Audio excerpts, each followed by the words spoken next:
Thank you, Sharath, for inviting me to the presentation. I would be discussing on the components of soy, which can boost the immunity. As Dr. Kavita has mentioned, there are so many components of our Voice is not clear. uh, which can actually enhance the immunity or boost the immunity. So let us see what are the components in soy that can actually help us. Dr. Kavita has discussed some of them. Here in this presentation, we will be more focusing on soy. Sorry, the components in soy. I just would like to mention what is actually there in soy, and I tried to put a chart, table on giving these components in different soy foods. As Dr. Kavita has mentioned, there are so many ingredients which can play a very important role in immune boosting. In soy, you see protein, glycine, isoflavones, iron, selenium, zinc, fiber, vitamin E, omega-3, lecithin. I don't think Dr. Kavita has discussed much about vitamin E and the lecithin, but I just would like to briefly discuss about those things. To benefit of all the participants, these are the macronutrients. I have taken only the 4 major components like soybeans, soy flour, soy protein concentrate, and soy protein isolate. You will see the protein content ranges from 36 to all the way 81. Actually, in the isolates, it's 90%. The figures I have taken is from USDA, and they have given on as is basis. So actually, if you see the soy components in the Indian beans will be little higher, the protein, which may be around 40% in beans and 52% in soy flour, and the isolates about 81, and concentrates about 65%. And the minerals, soy is a very good source of calcium, good source of iron. 16 milligrams in soybean is relatively very good source of iron, and it's a good source of zinc, and it's a selenium. It's a good source of selenium. This table gives us in various soy ingredients, especially the soybean, soy flour, soy protein concentrates, and isolates, how the minerals are distributed. And these are the vitamins in different soy ingredients.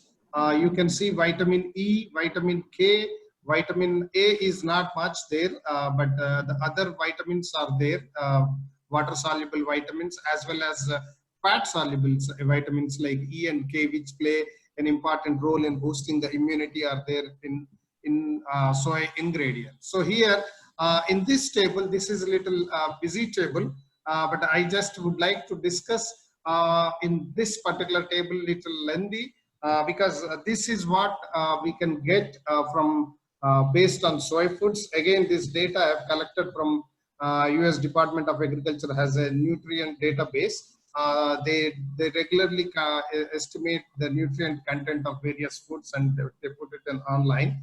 So I've collected the data, and here you can see based on the products, whether it is soybeans, defatted soy flour, full fat soy flour, textured vegetable protein, that means the nuggets what we consume, low fat soy flour, isolated soy protein concentrate, soy nuts, soy milk, tofu, edamame. There are so many products. I mean, there is no end, but I tried to limit it to these products. So what I have done in this is I have taken only those components, whether it is protein, whether it is iron, zinc, selenium, glycine, or as Dr. Kavita has mentioned, glycine plays a very important role in boosting the immunity, or especially in fighting the inflammation. Vitamin C, vitamin E, omega-3 fatty acids, choline, and isoflavones. These are the various key components which can play an important role. I think I missed putting the fiber, but that's okay. But these are the components, and you will see raised on from soybeans, when we process into different products, how these ingredients will be changing. And most of the soy foods will be providing good amount of iron, good amount of protein, good amount of glycine. You see because soy milk, maybe you don't get a lot of glycine because the protein content itself is very less. So this is all based on the protein. So the glycine is an amino acid. It's all based on the protein. So this is how you can get different immune boosting components from soy in the various soy food products. We will be sharing this particular slide and of course all the presentations, so which you can refer it in future when you needed the more information. Protein, as we have already seen how important protein here, we need to be very careful. In India, protein is, because we are vegetarians, there is a very high incidence of protein deficiency. Even in non-vegetarians, we all think non-vegetarians, they eat meat, so they don't have any protein issue, but unfortunately that is not true. Even non-vegetarians, they have a high incidence of protein deficiency, and there is a gap in the availability of pulses, milk, which is of course the bridge is, the gap is narrowing down in the recent times for milk availability, because India is one of the world's largest milk producer, but there is a gap in pulses because these are the sources for protein for Indians. Even though somebody is a non-vegetarian, he or she doesn't consume meat every day, maybe twice, maximum thrice in a week. So we depend a lot on vegetarian sources for protein. So we have to be very careful. Even if the non-vegetarian, they cannot take it for granted that you will get enough protein. That is not the case. And also we have another issue, that is what I would say is protein quality deficiency, because we get more than 70% of our protein from cereals, as was mentioned by Dr. Kavita. Cereals are inferior in quality because they don't give all the essential amino acids. So we get majority of our protein from cereals. So we have an issue with protein quality deficiency. And another issue I would like to bring it to your notice is the global protein demand is going to increase by 70% by 2050. So we have to be, Indian requirement will be even higher. So these are the issues we need to be careful about protein. So in this situation, as we have seen, soy can fit in very well, and it can provide you the protein required for not only general growth and development, but also fighting the COVID situation or boosting the immunity. You can see from this figure the quality of protein. Soy protein is actually at par with milk and egg, and you can see it is a lot more superior to all the vegetarian sources of protein. And being a vegetable protein, it is still at the quality is comparable to animal protein. So this is another thing I just would like to, I will not spend a lot of time on this, but here I just would like to bring it to your notice. The proteins, when we consume, it will be digested and they will be converted into peptides. These peptides have various benefits, health benefits, and one of those benefits is immunostimulating. So that is what, when we consume protein, so these are the different benefits of soy peptides. When we consume them, the protein which will be digested as peptides, and these peptides exert certain health benefits. So these are various benefits, health benefits associated with soy peptides. One of them would be immunoprotective or immunostimulating benefit. So fiber, I didn't put a lot of information here, but soy and soy food products are very good source of fiber. As Dr. Kavita mentioned, we have a huge microflora, microbiota in our gut. So that also play a big role in immunity boosting. So they need to have a food. The fiber is considered as a food to the bacteria. It's called a prebiotic. The food to these microbial microbes in our gut. So we need to provide good amount of fiber.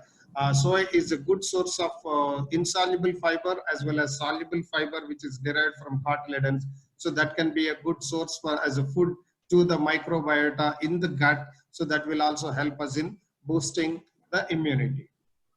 Vitamin E, as Dr. Kavita has mentioned, vitamin E being a potent antioxidant, it's a soy is a good source of vitamin E. You can see from the table, compared to other vegetable oils, soy is one of the very good sources of tocopherols, vitamin E, what we consume. So we need to make a habit of introducing or using soybean oil or maybe whole soybean products in our diet so that we can get more amount of vitamin E.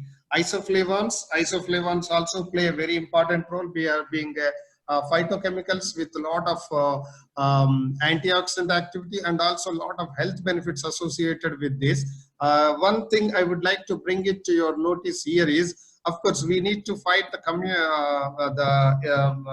COVID situation, boosting the immunity. At the same time, if you have a comorbidity situations like obesity, diabetes, or cardiovascular diseases, that is a difficult issue, a difficult situation for the COVID patients to fight because of this comorbid situation. That is the reason the deaths may be due to COVID, maybe due to the comorbidity issues. Here, soybean products like soy protein and soy isoflavones, they have so many health benefits, which will play a very beneficial role in comorbidity conditions like in obesity, cancer, osteoporosis, diabetes, and cardiovascular diseases. Lecithin is a byproduct that comes out of soybean oil, which is nothing but phospholipids.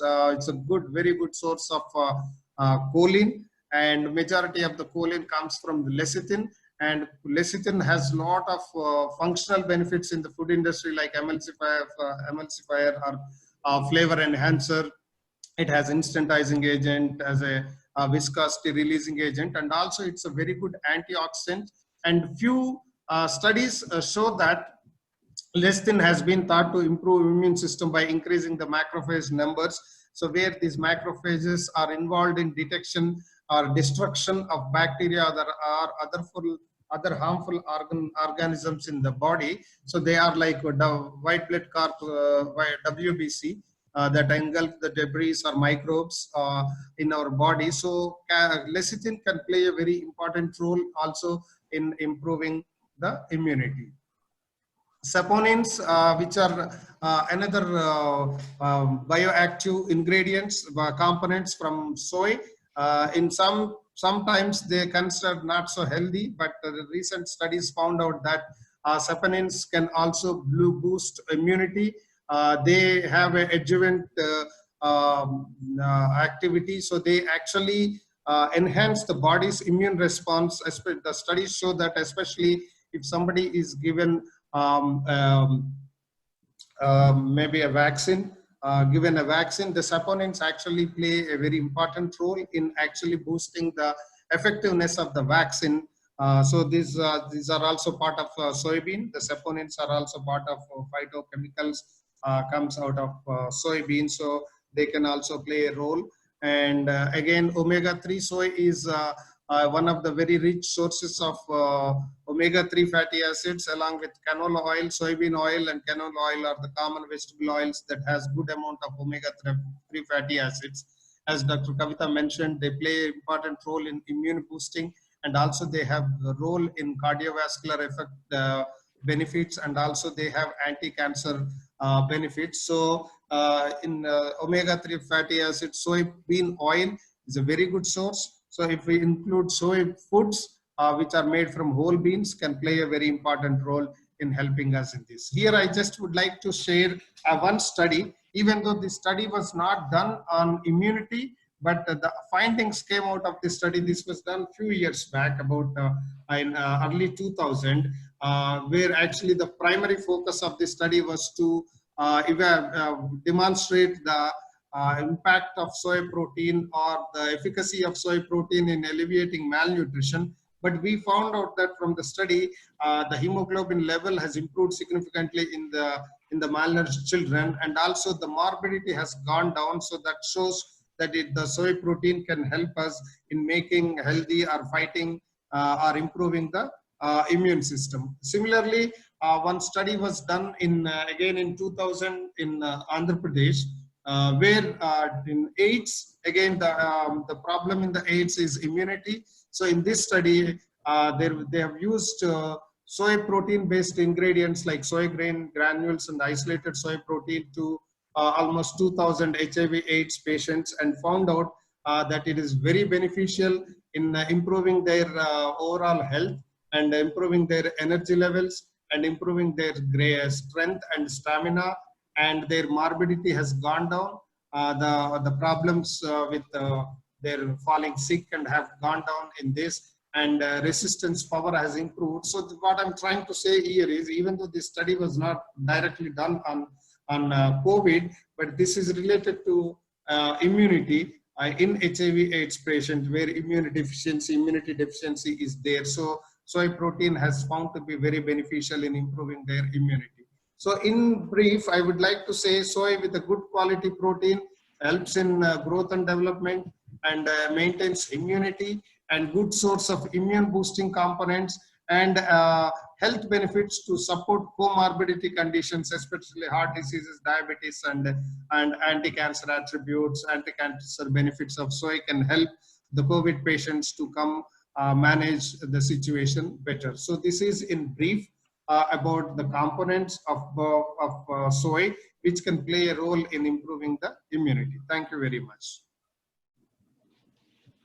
Thank you, Dr. Suresh. Beyond Dr. Kavita's information, you have given more information on the further division